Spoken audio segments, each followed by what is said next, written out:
paz, tá bom? Provérbios 22, do verso de número 1 até o verso de número 16. Eu vou fazendo a leitura e os irmãos vão acompanhando com atenção, e após a leitura, mantenha a sua Bíblia aberta, tá bom? Diz assim a palavra do Senhor: mais vale o bom nome do que as muitas riquezas, e o ser estimado é melhor do que a prata e o ouro. O rico e o pobre se encontram, a um e a outro faz o Senhor. O prudente vê o mal e esconde-se, mas os simples passam adiante e sofrem a pena. O galardão da humildade e o temor do Senhor são riquezas e honra e vida. Espinhos e laços há no caminho do perverso. O que guarda a sua alma retira-se para longe deles. Ensina a criança no caminho em que deve andar, e ainda quando for velho, não se desviará dele. O rico domina sobre o pobre, e o que toma emprestado é servo do que empresta. O que semeia a injustiça cegará males, e a vara da sua indignação falhará. O generoso será abençoado, porque dá do seu pão ao pobre. Lança fora o escarnecedor, e com ele se irá a contenda. Cessarão as demandas e a ignomínia. O que ama a pureza do coração e é grácil no falar, terá por amigo o rei. Os olhos do Senhor conservam aquele que tem conhecimento, mas as palavras do iníquo ele transtornará. Diz o preguiçoso: um leão está lá fora, serei morto no meio das ruas. Cova profunda é a boca da mulher estranha. Aquele contra quem o Senhor se irá, cairá nela. A estultícia está ligada ao coração da criança, mas a vara da disciplina a afastará dela. O que oprime ao pobre para enriquecer a si, ou o que dá ao rico, certamente empobrecerá. Que Deus nos abençoe na meditação da sua palavra. Em que consiste o valor de um ser humano? Quanto vale uma pessoa? Em que está o valor de uma pessoa? É estranho, uma vez a gente passou por uma experiência, eu não estava presente, Karine, e Karen devia ter uns 2 anos mais ou menos. E a Karen estava no carrinho, e aí Karen sempre foi muito bonita, e Karine passando numa calçada, um cara olhou para o outro e fez o seguinte comentário: essa criança em determinado país, que eu não vou mencionar, em determinado país vale 2 milhões. Karine arregalou os olhos na mesma hora, esticou o pé, né? e saiu, e ela escutou falando isso. Quanto vale uma pessoa? Qual é o valor de uma pessoa? Será que uma pessoa tem valor? Ou em que consiste o valor? Hoje em dia a gente fala, e a gente ouve falar também na igualdade entre todas as pessoas. Todas as pessoas são iguais, independente de raça, independente de sexo, independente de religião, de opção sexual, de status. Todas as pessoas são iguais. Será que isso é uma verdade? Na prática a gente ainda continua vendo muitas separações, né? Na prática a gente percebe que não existe tanta igualdade assim quanto a proposta da sociedade de maneira geral. Será que existe acepção de pessoas hoje em dia? Existe, né? Em várias áreas. E o que é acepção de pessoas? Quando a gente fala, você está fazendo acepção de pessoas, ou fulano fez acepção de pessoas, o que é isso? Diferença? Tratar com diferença, né? Você trata uma pessoa de um jeito e trata outra pessoa de outro jeito. Será que a gente faz isso?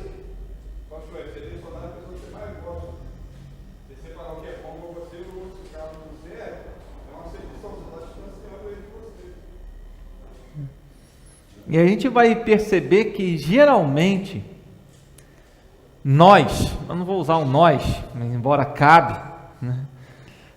Geralmente as pessoas valorizam as outras com base no que os outros podem oferecer a elas, com base no que os outros têm ou naquilo que os outros podem oferecer. Então, se a pessoa tem algum benefício, se a amizade com essa pessoa vai trazer algum benefício, então estou colado com ela e essa pessoa é a minha melhor amiga. Se não tem nenhum benefício para mim, tanto faz, ela não quer, deixa ela para lá. Com isso a gente está fazendo acepção de pessoas. Então, é algo que estudar sobre esse tema, sobre o valor da pessoa humana, é estudar sobre algo que faz parte do nosso cotidiano. Porque basta que alguém faça algo que a gente não goste, que a gente já desvaloriza essa pessoa. E será que o valor do ser humano está naquilo que ele faz com a gente? Onde está o valor do ser humano? A Bíblia fala que o ser humano, ele é a imagem e semelhança de Deus. Por isso, Deus condena a morte, matar alguém, o assassinato. Deus condena isso, porque matar um ser humano é matar a imagem e semelhança de Deus. É como se fosse uma agressão, a pior das agressões ao próprio Deus. Por isso, uma vez que depois que Caim matou Abel, Deus poderia ter punido Caim com a morte. Mas Deus colocou uma marca em Caim para que ele não fosse morto por ninguém. Para que a coisa não continuasse. Mas ele deixou a sentença, olha, quem matar Caim vai ser vingado 7 vezes. Então, o valor da pessoa humana, ela existe, o valor existe, porque o ser humano foi criado à imagem e semelhança de Deus, embora alguns seres humanos tenham essa imagem e semelhança muito nebulosa, muito apagada. Quanto mais próximo de Jesus nós ficamos, mas essa imagem se torna mais clara e mais parecida com Deus. Quanto mais distante de Jesus, mais essa imagem fica prejudicada. O capítulo 22, eu fiz a leitura do verso 1 até o verso 16, porque do verso 17 em diante, eu já começo uma série de outros provérbios que não são de Salomão, mas disse que Salomão teria trabalhado e ensinado também a partir desses provérbios. Se você observar a partir do verso 17, que vai ser o nosso estudo semana que vem, se Deus assim permitir, são as palavras dos sábios, sabedoria de forma geral, e que está aqui no livro, e que Deus, pelo Espírito Santo, fez com que estivesse nesse livro. Então, até o verso 16, nós seguimos aí com os provérbios de Salomão, depois eles retornam, e aí nós voltamos a falar dos provérbios de Salomão. Semana que vem a gente vai tratar desse provérbio de sábios. Então, só para a gente fazer essa distinção, para a gente não fazer a sequência aqui de todo o capítulo 22, como a gente tem feito às quintas-feiras, mas para a gente fazer essa distinção de que até o verso 16 são provérbios de Salomão e que a partir do verso 17 não seriam atribuídos a Salomão, mas talvez provérbios que o próprio Salomão usou para ensinar o seu filho ou os seus filhos, né? Então, a gente encontra nesses versículos do verso 1 a 16, você encontra uma ênfase muito grande falando sobre riqueza, o rico, sobre a pessoa, sobre o pobre, né? O rico que oprime o pobre, que o valor não está nas riquezas, mas no bom nome. Antigamente tinha isso, né? Hoje em dia é mais complicado. Antigamente você só falava o seu nome e filho de quem você era, e a família de quem. E da família tal, tá tranquilo. Tem porta aberta. Hoje em dia já fica mais complicado. Antigamente o bom nome valia, né? Diante de Deus ainda vale, né?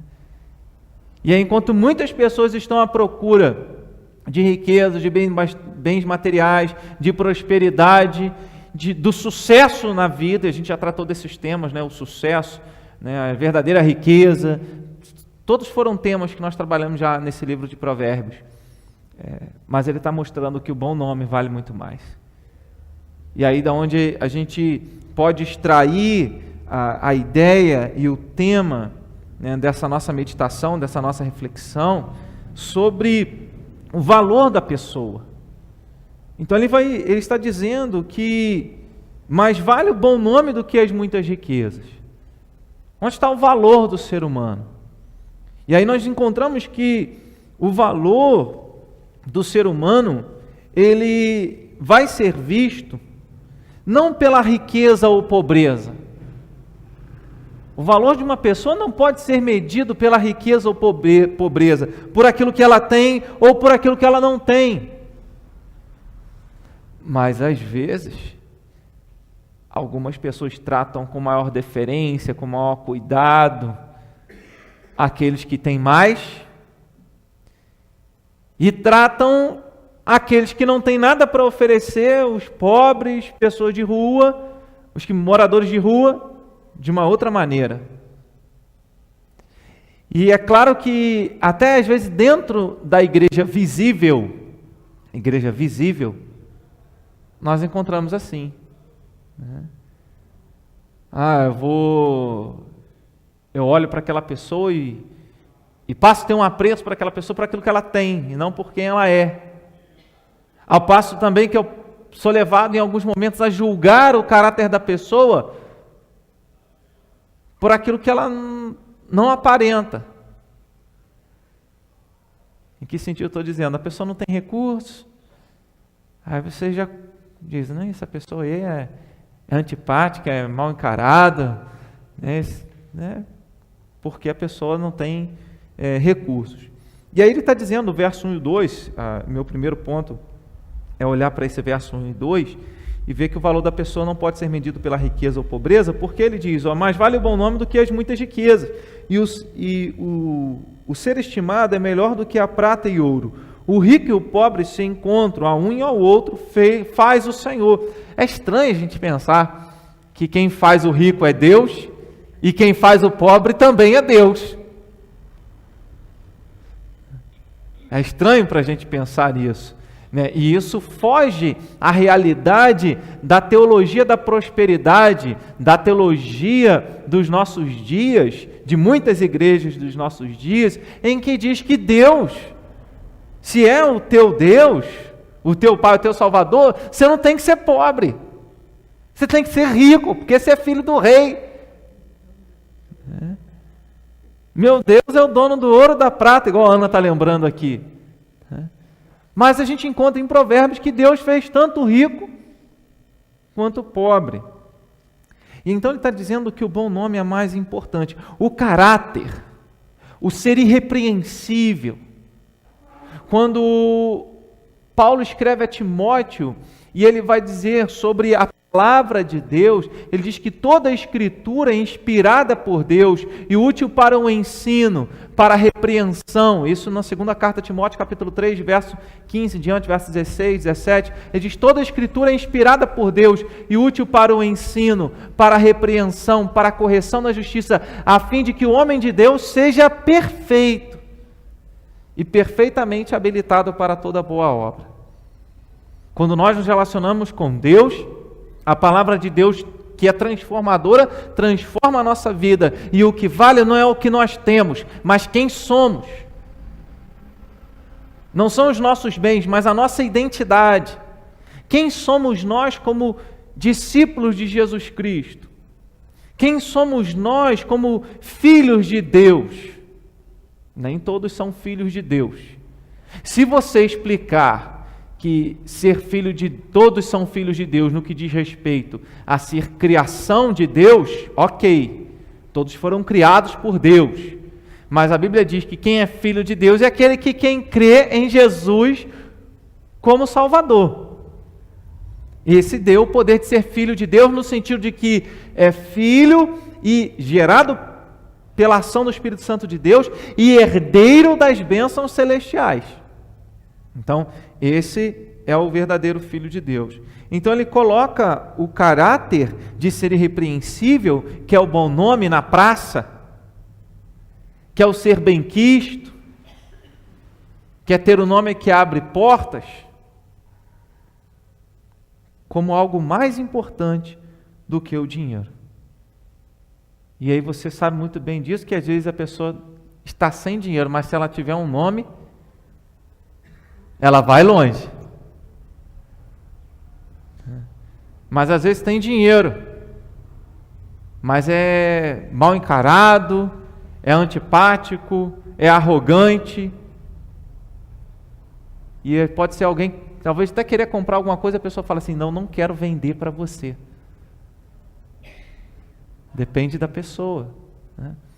Então, o bom nome, o caráter, o ser irrepreensível abre portas. Então, as riquezas não estão acima do caráter, da integridade moral de alguém. Também a pobreza não é demérito para a integridade. Você não pode julgar que alguém não seja íntegro porque é pobre. Que todo morador de rua é ladrão. E no nosso país a gente sabe muito bem que existem aqueles que vestem um colarinho branco, no domingo é até visto, né? Mas os pastores nos nossos dias estão enquadrados também nesse esquema, né? Muitos do colarinho branco. Existem esses ladrões, né? Que até em alguns casos dão dinheiro, mas exigem um preço muito mais alto do que dão. Pode falar, Lê? Tem um bocado de riquinho safado também, né? Tem. E aconteceu um lance, por exemplo, que você está falando aí, que eu estava com o cabelo, agora é recente aí, dentro da certa uma igreja que na nossa região, a filha do cara, bem chegado de dinheiro, estava com namoro decente na galeria. O diácono chama a atenção deles, do casal. Aí chamou a atenção, a moça não satisfeita, chegou para o pai e falou com o pai. E foi chamar a atenção do diácono. O pai foi no pastor e falou para ele: o que o pastor falou, diácono? Tem galera, tem. Eu entregava o carro na hora. Na hora. Vou botar outro, eu estou entregando o carro. Se o troço vai descer, eu vou chamar a atenção. O pastor me chama a atenção, que já veio atenção no namoro de dentro da igreja. Ela aí, só que eu gastei dinheiro. Então aí, será que em alguns casos a gente acaba tratando com acepção, né? Favorece um e traz demérito ao outro. Pode falar, Mateus.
Exato.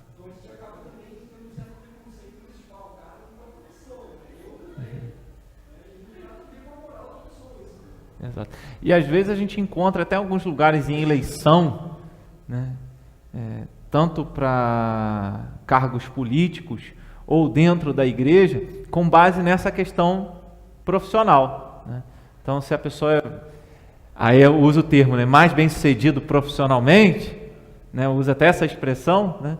Então já tem ganha uma eminência, uma preeminência dentro da igreja ou dentro do contexto social. Mas é isso que a gente está dizendo aqui, exatamente isso. Mas algumas pessoas que a gente está tratando, que o Mateus colocou, é exatamente que às vezes algumas pessoas tratam os outros com base na profissão, porque um tem uma profissão que, entre aspas, é melhor porque ganha mais. Isso não quer dizer o valor da pessoa, a integridade da moral da pessoa, né? Exatamente isso. Lucas capítulo 12, verso 15. Lucas 12, verso 15. Alguém leia lá, por favor, em voz audível. Então lhes recomendou: tenham cuidado e guardai de toda e qualquer avareza, porque a vida de um homem não consiste na abundância dos bens que ele possui.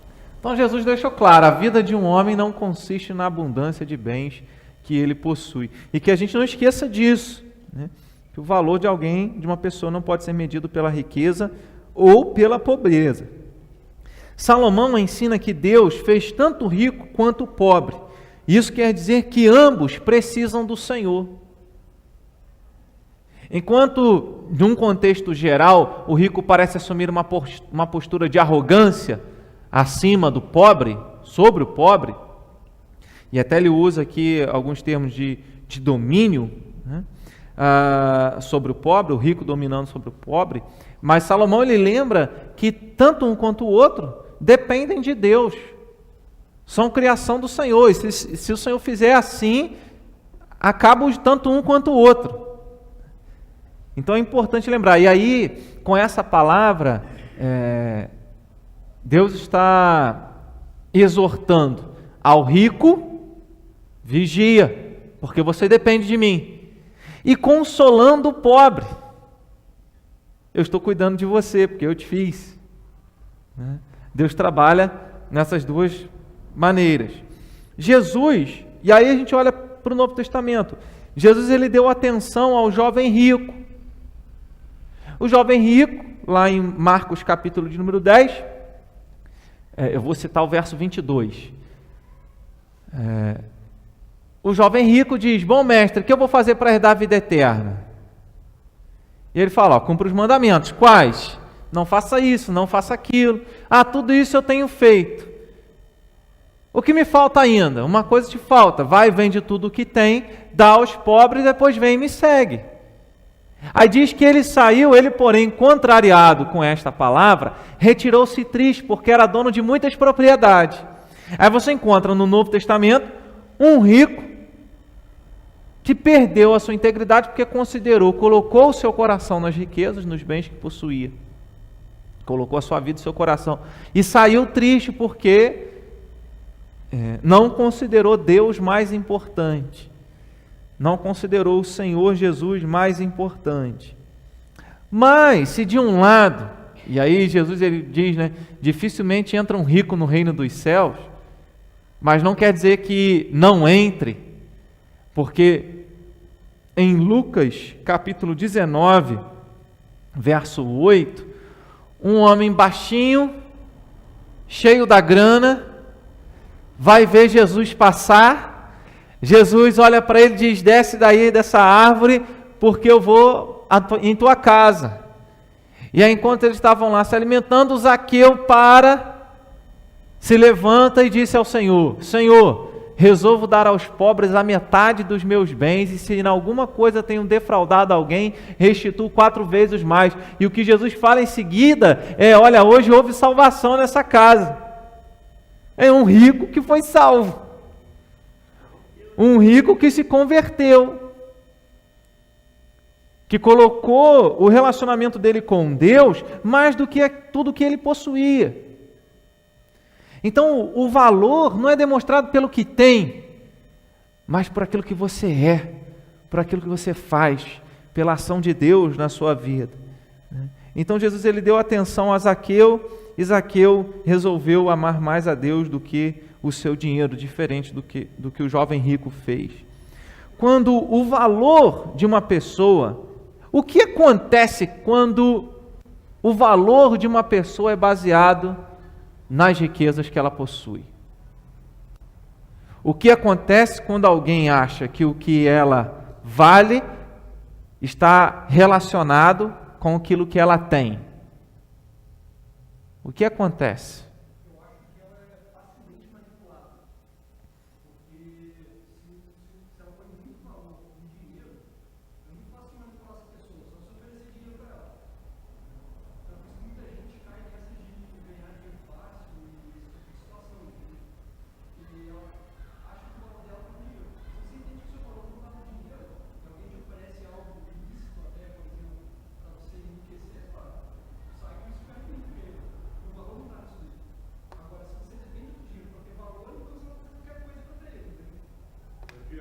dinheiro também, às vezes o cara adquire até muitos amigos. O próprio dinheiro que ele possui, ele fica cheio de amigos. Quando o dinheiro dele acaba, os amigos evaporam todos.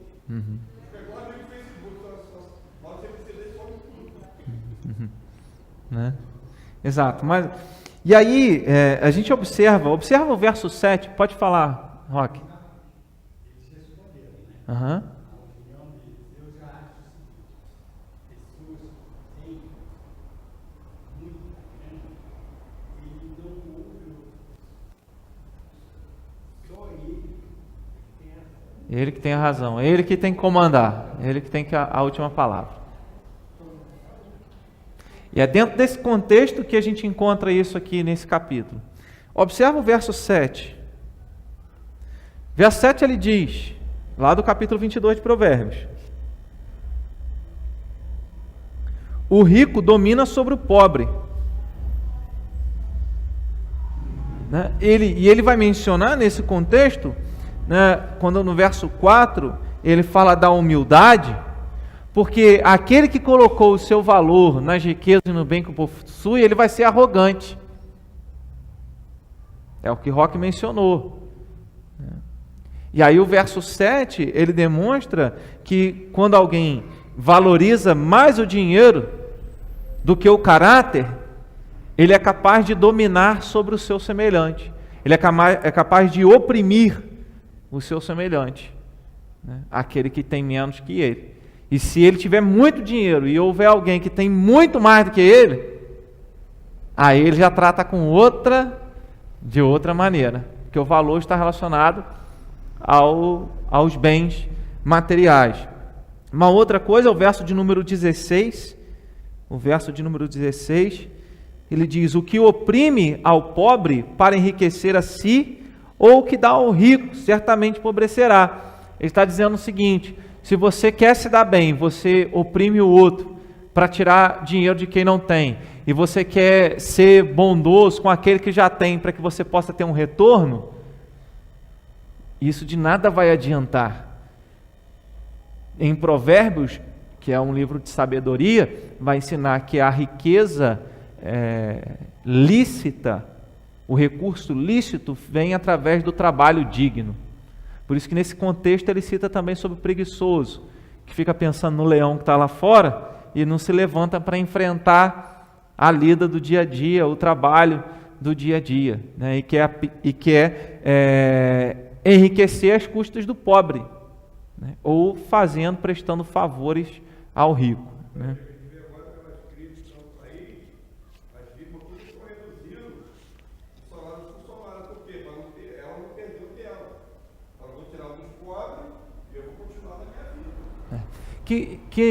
Que nós tenhamos no nosso coração esse discernimento, essa sensibilidade para perceber quando nós estamos valorizando mais o dinheiro do que as pessoas.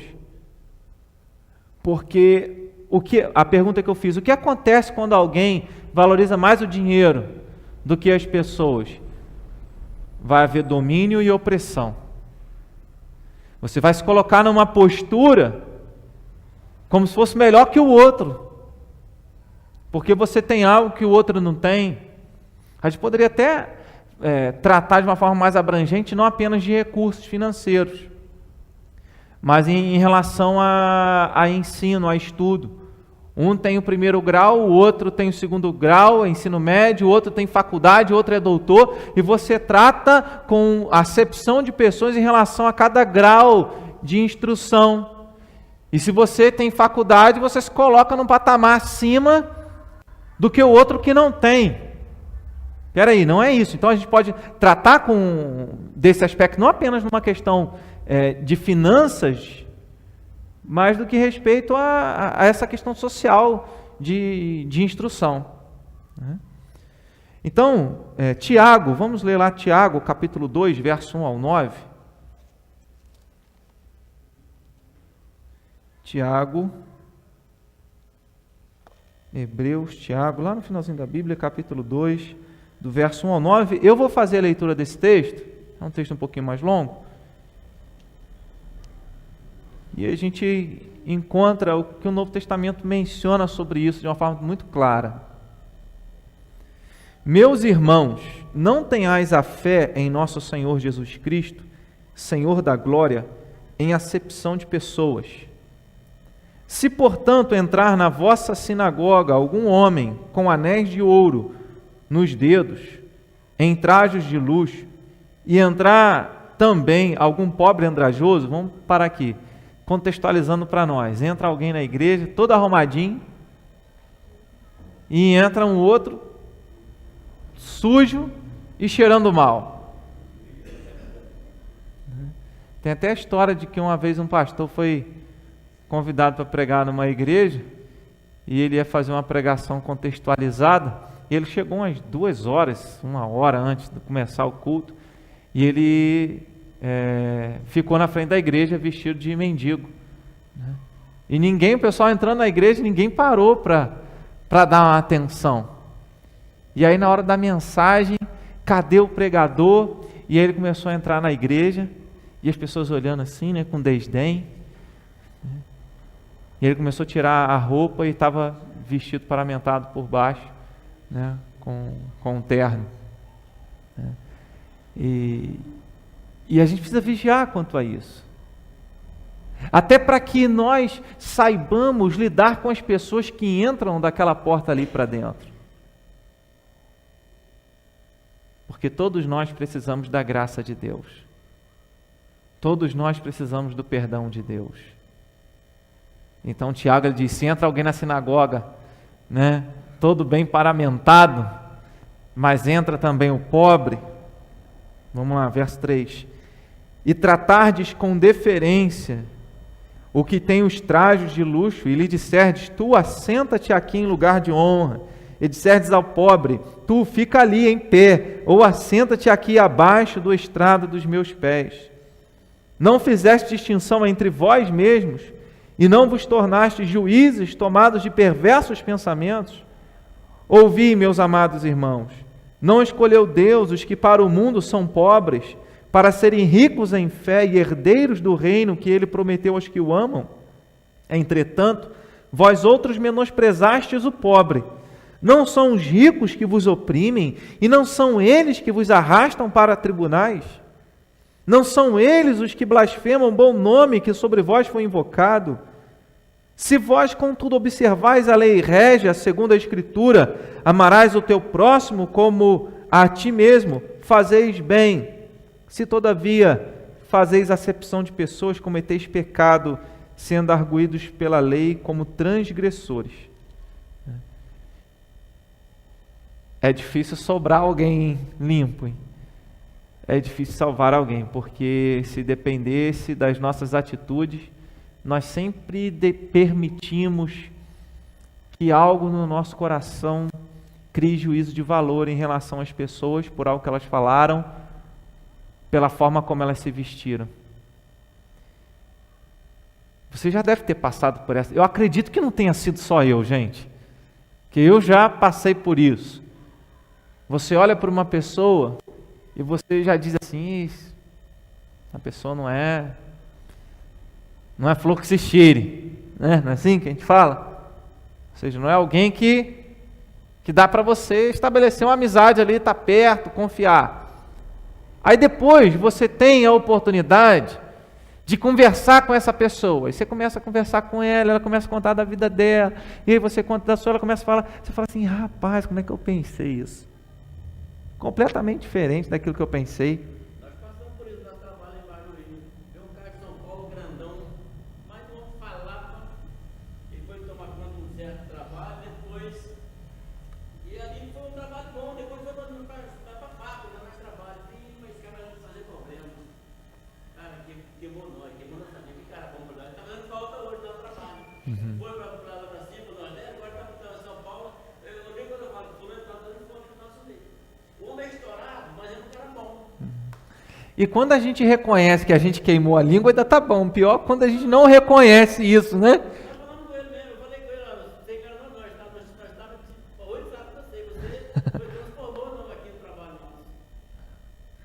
Então isso. Eu estudei, pastor, que esse cara rico, e o pobre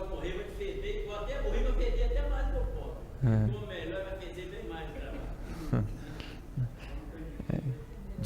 Diante de Deus, todos somos iguais, merecedores do inferno. E se não for a graça de Deus e Jesus Cristo ter morrido na cruz, tanto um quanto o outro, porque às vezes a gente enfatiza a questão do rico, mas existe pobre, arrogante, orgulhoso, amante do dinheiro. Não tem aquele, vou usar aqui, embora o contexto seja diferente, né? Aquele que recebeu um talento, guardou, né? Embora ele seja uma questão de dons e talentos, né? De atividade, serviço, mas aquele recebeu um talento, guardou. Às vezes a pessoa que menos tem é o que é mais mão fechada, menos generoso. A gente vai ver sobre generosidade aqui, que é um tema que a gente já tratou também, né? Então, o valor de uma pessoa não pode ser medido pela riqueza ou pela pobreza dela, mas sim pelo caráter, o ser irrepreensível. O valor de uma pessoa está em sua relação, presta atenção, com Deus e a relação com o próximo. E aqui a gente cumpre os principais mandamentos. Qual é o principal, primeiro e maior mandamento?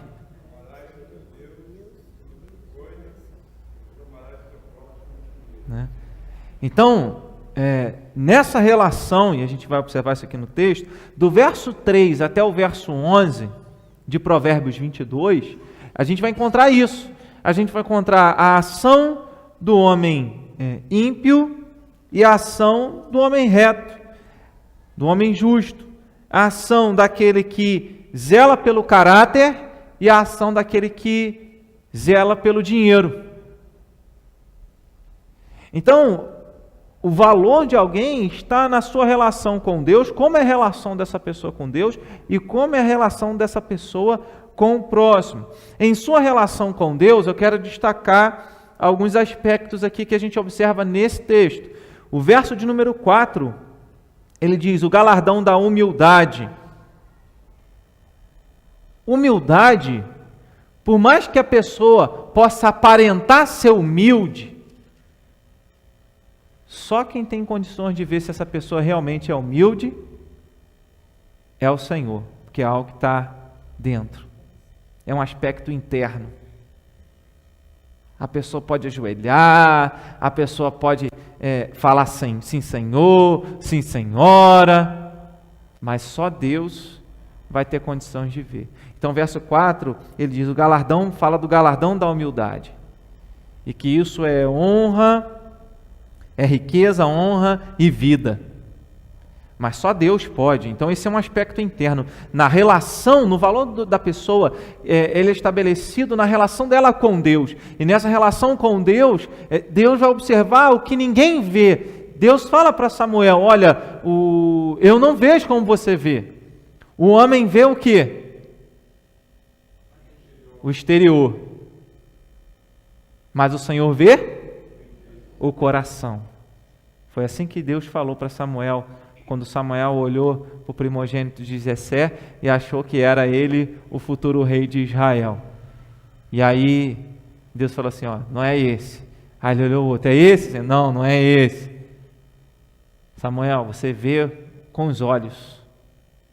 Eu vejo o coração, eu vejo a alma. Então a humildade é um aspecto interno.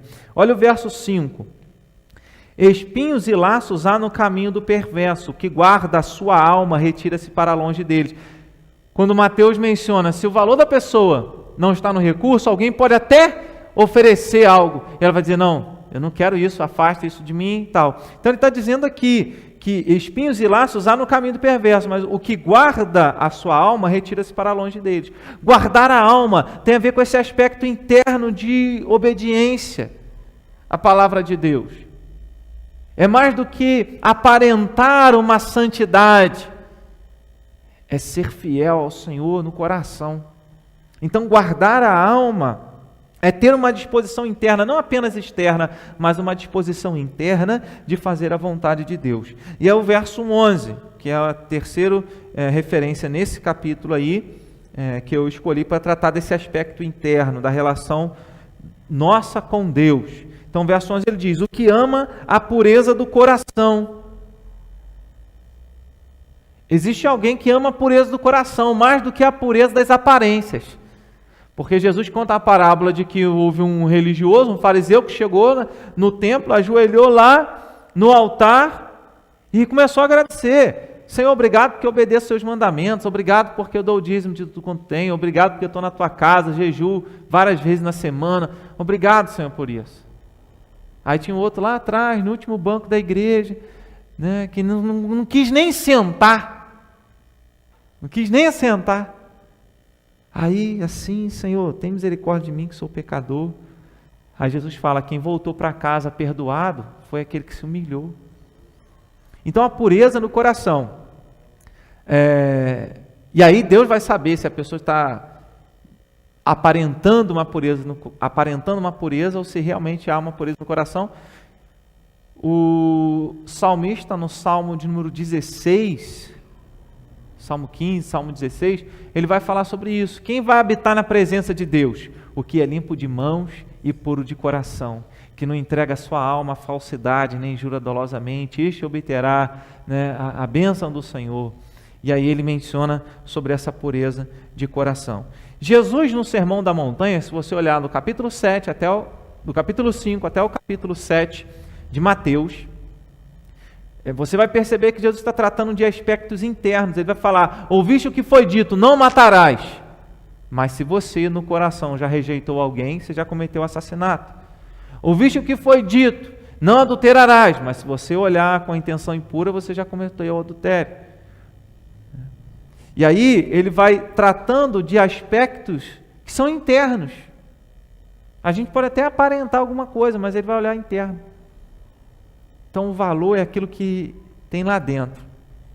E essa relação sincera que tem dentro de nós com Deus. O valor também é visto na relação com o próximo. E aí na relação com o próximo nós vemos aspectos externos. Onde nós encontramos aspectos externos nesse texto, nesse capítulo? Verso 3. O prudente vê o mal e esconde-se.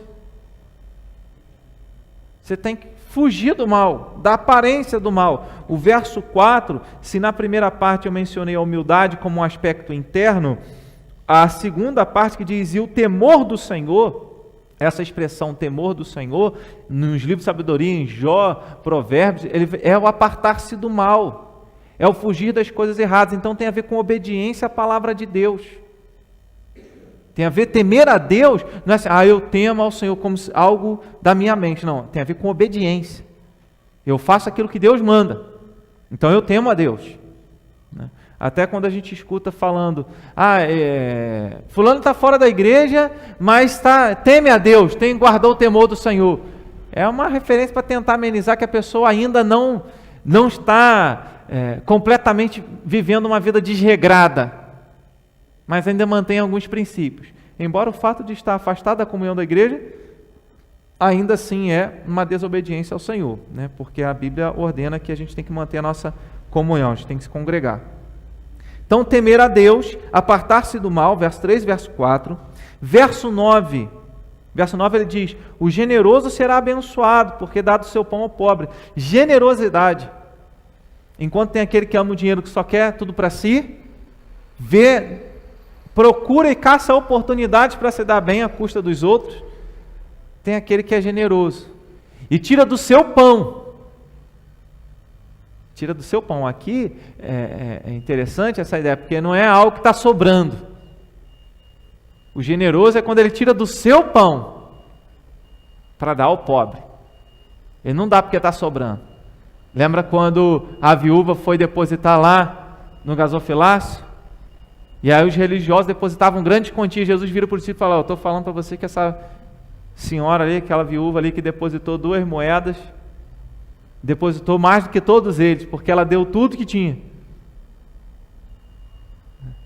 Então o generoso será abençoado porque dá do seu pão ao pobre.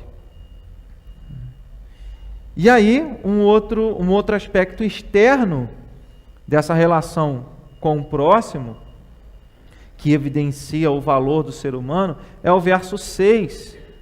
quando ele diz: ensina a criança no caminho que deve andar, ainda quando for velho não se desviará dele.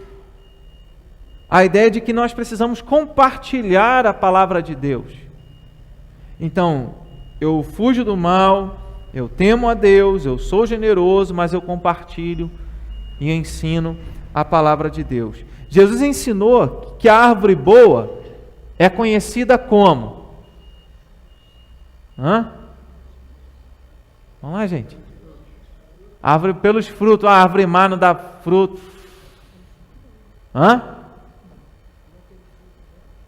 Não, eu quero que você me responda, não que você me pergunte. Pelo fruto bom, né? A árvore boa é conhecida não somente pelo fruto bom. A árvore má dá fruto mau. A árvore boa, fruto bom. Não é só uma questão de dar fruto. Que fruto eu tenho dado, bom ou mau? Então a árvore boa é conhecida por seus frutos. E esses são os aspectos externos. O que vai mostrar que a árvore está extraindo seus nutrientes de um bom solo, de uma boa fonte de água, são os frutos. Porque se ela estiver plantada num lugar ruim, ela não vai dar fruto legal, não vai ser bom. Com isso, não estamos dizendo, e aí, quando eu falo que o valor de uma pessoa está na relação dela com Deus, aspectos internos, na relação dela com o próximo, aspectos externos, eu não estou dizendo com isso que nós devemos valorizar somente os crentes ou aqueles que têm uma vida de relacionamento com Deus. Porque alguém poderia dizer, se o valor da pessoa está nisso, então eu só tenho que amar os crentes, cuidar dos crentes, ajudar aqueles que, em tese, seriam crentes, né, que estão lá tendo um relacionamento com Deus e um relacionamento com o próximo de forma harmoniosa, de forma que agrada a Deus. Mas não é isso que eu estou dizendo. Mas a forma como Deus vê, a forma como Deus avalia isso aqui evidencia a responsabilidade humana. Salomão, ele ensina que desde que nascemos, nós precisamos de correção. O verso 15 mostra isso. A estultice está ligada ao coração da criança, mas a vara da disciplina afastará dela. Está mostrando que todos, ricos, pobres, alguém pode até nascer num berço de ouro, mas ele está tratando do ser humano de uma forma geral, que todos precisam ser corrigidos, todos precisam de instrução. Então não tem melhor nem pior. E aí Jesus, nas páginas do Novo Testamento, ele aparece valorizando a pessoa humana, por ela ser carente de salvação, por ela ser carente de perdão. Pense nos leprosos, nas prostitutas e em todos aqueles que eram marginalizados pela sociedade. Ele tratou todos eles com cuidado. Ele valorizou. Em Lucas 15, os religiosos olharam para Jesus porque todos vinham até ele. E ele assentava à mesa e se relacionava e conversava com essas pessoas marginalizadas. E aí os religiosos criticavam Jesus por isso. Então ele conta a parábola da ovelha perdida, da moeda perdida e do filho perdido. E mostrando que ele veio buscar e salvar o perdido. Ele veio sarar os doentes. Então isso mostra o valor que Jesus deu à vida humana. Pedro, ele ensina na primeira carta de Pedro, no capítulo 3, verso 18, que Jesus morreu uma única vez pelos pecados, o justo pelos injustos. E a gente percebe que o valor que Jesus deu ao ser humano não é baseado naquilo que eles possuíam, mas na própria condição de pecado e na necessidade de salvação. Pedro diz, o justo pelos injustos. Paulo aos Romanos, no capítulo 5, verso 8, ele ensina que Deus provou o amor dele por nós, enviando Jesus Cristo para morrer por nós, sendo nós ainda pecadores. E aí você inclui todo mundo, quem tem dinheiro e quem não tem, quem tem saúde e quem não tem, criança e idoso, porque todos precisam do perdão de Deus. Terceiro lugar, a vida ela é valorizada, ou o valor da pessoa, é Deus quem dá. Como é que a gente percebe isso? Deus conserva o justo e pune o perverso. Verso 12, lá de Provérbios 22, verso 12. Os olhos do Senhor conservam aquele que tem conhecimento, mas as palavras do iníquo ele transtornará. Essa é uma referência que mostra vários textos em Provérbios, onde aquele que anda reto, ele é abençoado e colhe os frutos de uma vida de obediência. E aquele que anda torto, no caminho do amor às riquezas, no caminho da maldade, sem sabedoria, ele vai sofrer as consequências das suas próprias ações. Então, aqueles que são intencionalmente maus e que rejeitam o ensino do Senhor, o conhecimento do Senhor, serão alcançados pelo juízo do Senhor. Ele transtorna a palavra dos iníquos. Mas os que seguem o seu ensino serão socorridos por ele. Isso nos ensina que Deus, por ser puro, não tolera a maldade para sempre. Provérbios 13, volta aí as páginas. Provérbios 13, verso 9. Provérbios 13, 9. A luz dos justos brilha intensamente, mas a lâmpada dos perversos se apagará. Então a gente vê aqui o juízo de Deus. Enquanto a lâmpada dos perversos se apaga, a luz dos justos brilha intensamente. Ou seja, andar na presença de Deus em obediência ao Senhor vale a pena. Ele socorre o pobre e necessitado. Salmo 40, verso 17, diz: eu sou pobre e necessitado, porém o Senhor cuida de mim. Como é que Deus valoriza aquele que tem a necessidade dele? Jesus valorizou a pessoa humana mesmo sem valor algum. Ele deu a vida dele. Ele disse: olha, ninguém se animaria a morrer por qualquer pessoa. Pode ser que alguém até se animaria a morrer por um amigo. E ele vai dizer que ele deu a vida dele pelos amigos dele. Um amigo que se animou a morrer, isso está em João capítulo 15, verso número 13. Um amigo que se anima a morrer por aqueles que não mereciam. Amigos que traíram, amigos que abandonaram, e esse amigo, que é o verdadeiro amigo, deu a vida dele para salvar os seus amigos. Como ele valoriza a vida. Então João 15, 13 mostra isso. E primeira carta de João, capítulo 3, verso 16, eu quero encerrar com esse texto. Primeira carta de João, lá no finalzinho da Bíblia, 1 de João, capítulo 3, verso 16.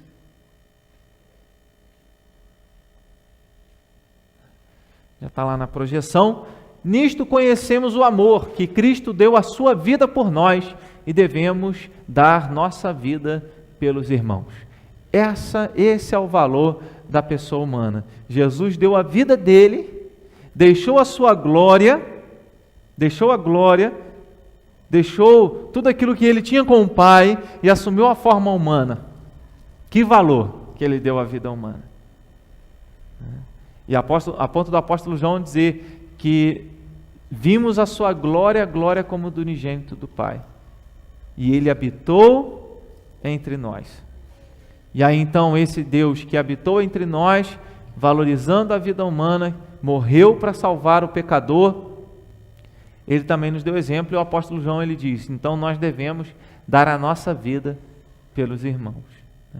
Que nós possamos valorizar uns aos outros, que nós consideremos, eu não citei esse texto, não registrei esse texto, mas era um texto que poderia ser considerado, porque nesse mesmo contexto de Filipenses capítulo 2, verso 5, que menciona o estado de humilhação de Cristo, quando ele deixa a sua glória e desce para assumir a forma humana e ser obediente até a morte e morte de cruz, nós encontramos nos versículos anteriores, em Filipenses 2, versos 3 e 4, quando ele diz que nós devemos considerar os outros superiores a nós mesmos.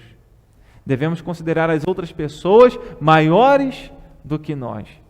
Então, que nós possamos valorizar uns aos outros. Que nós possamos valorizar aqueles que não são valorizados, porque Jesus deu a vida para salvar os pecadores, para salvar aqueles como nós, que não tínhamos valor algum. Se nós temos valor, se nós podemos cantar, se em algumas vezes nós cantamos, né? Você tem valor, é porque o Espírito Santo está em você. É porque Jesus morreu para te salvar. É porque Ele te deu e te valorizou. Mas não é esse valor, não é intrínseco em nós. É Deus que nos dá porque Ele deu a vida dEle para nos salvar. E que isso seja de exemplo para nós. Que nós nos sintamos valorizados pelo Senhor, amparados, cuidados, com dinheiro ou sem dinheiro, né? Que você se sinta amado e cuidado porque Ele cuida dos seus. Mas que você revele esse valor se relacionando com Deus de forma pura, tendo no coração humildade, sinceridade, pureza, mas também se relacionando com as pessoas, tendo generosidade, tendo a disposição de fugir do mal, da aparência do mal e fazendo a vontade do Senhor. Alguém tem algum comentário, alguma pergunta a fazer? Quer acrescentar alguma coisa?